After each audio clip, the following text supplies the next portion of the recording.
Hey everybody, Kim and Katrina here on the homestead. So we wanted to do a quick video about our elk ivories that we took out of our elk that we harvested a couple months ago, month and a half, whatever at this point. So Katrina, come over here in the light and zoom in. I have them polished up, and they have a really nice like ring around the top. And people take these and make jewelry out of them, just the top part normally, but we harvested them out. They're about 1.25 inches long. And Katrina knows a little more about this than I do, so elaborate. So an elk ivory they're actually 100% pure ivory. Your teeth are made out of enamel, so are elk's teeth. But these are actually vestigial tusks. So hundreds of years ago, elk actually had tusks, so when they got mad, they would snarl and everything, and these ginormous tusks would be there. So ancient ones were long. Right. And probably protruded out the side of the jaw. These are just vestigial. This is just what's left. So now there's, you said they were 1.25 inches long, but the reality is most of that was up inside. So maybe 1/2 inch probably sticks out. But so it's ivory. They're pretty far back. So they're called canines. They weren't like up here. They were back here. And it was pretty easy to harvest them out. We just took a small wood block with us and a hammer. I wish I remember the YouTube video we watched, but it was a YouTube video that talked about taking the block and whacking them out. Yeah, and just tapped it to the rear back end of her jaw, and they popped right out, and then I cleaned them up, and they look really pretty. So we're not sure what we're going to do with them, but they're our first ones, so maybe we'll make something for a hat band or something like that, and it'll be cool. So we harvested them.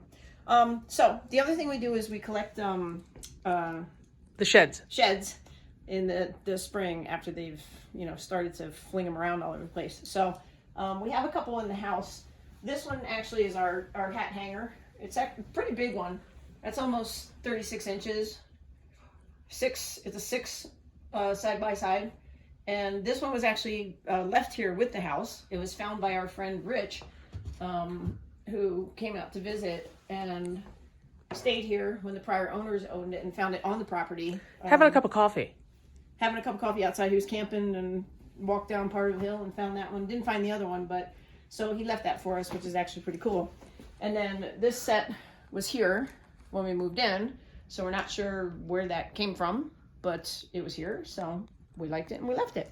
All right, so we're gonna actually go outside and I'm gonna show you what we've done with a couple of our sheds, and then talk about what we might do with a couple more. So these are some smaller ones, smaller bowls. 1, 2, 3, 4, 5, and we took an old leather belt and made straps out of them. I don't know if you can see. It's a little funky out here with the lighting right now. So and now they're hangers for us. So we got a couple of those up. This was actually a gift from James, one of our guys that was helping us with all the building. His donor painted that one. So the elk ivory would have come from back in the jaw. I'm not sure if that's just a cow though. And then I got another really cool thing I want to show you with some other sheds. So we're going into our bunkhouse right now, it's closed up for the season. But we did a really cool thing with a set of antlers that we found. We found a bunch of antlers, but I think we only found one set? Yeah. So Katrina's going to try to show what we did with these up here on the wall. This is a big set, and it is a matching set. They were found in the same area out here, and we did the same thing with the leather strap there and hung them up, but they look really cool. They do look really cool. So we hung them up like that. So that's what we have done with a couple of our sheds. Now we have more that we're actually going to make handles out of. So as you know, we built our outhouse last year up on the hill, and it doesn't really have a proper handle on it on the inside or the outside. And also a toilet paper roll holder we're gonna make with that one. An antler teepee holder. Yeah.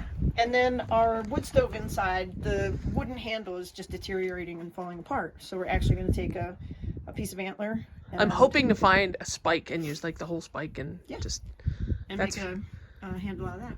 So a lot of spikes on the game cam this year, so I'm hoping one of them kind of shakes one off in a spot I find it. Yeah. And there were actually some deer sheds left here by the prior owners also, so we have those as well. And we don't know, as we collect them over the years and we start to accumulate them, we might sell them. There's a guy that comes to town, I think like in the April, May kind of time frame, and he comes from Colorado, I believe, and buys them to make lamps and furniture and all kinds of stuff. Yeah. Or we may end up keeping them and put them all up on the roof, and then as you're out here looking at the house from inward, there'll just be a bunch of sheds laying up there. So probably makes more sense to sell them, little source of income. But that's what we're doing with our stuff. So elk ivory 101, and what we're doing with some of our sheds. So so that everybody's smarter now. Everybody who watches the video today is smarter because now they know that elk once had tusks, and Exactly. I didn't know that. Exactly. So Katrina, pan out real quick, and you see the pile of snow in the yard. We probably have about 16 inches on the ground right now, just piled up and laying here. You look straight out, you can see out on the mountains. It's pretty out there. Those are the pintlers out there, and Mount Powell is down there behind the trees. Behind the trees, you can't see it. But it's a little bit of an overcast day. Not good. It's not charging the solar. It reads 32.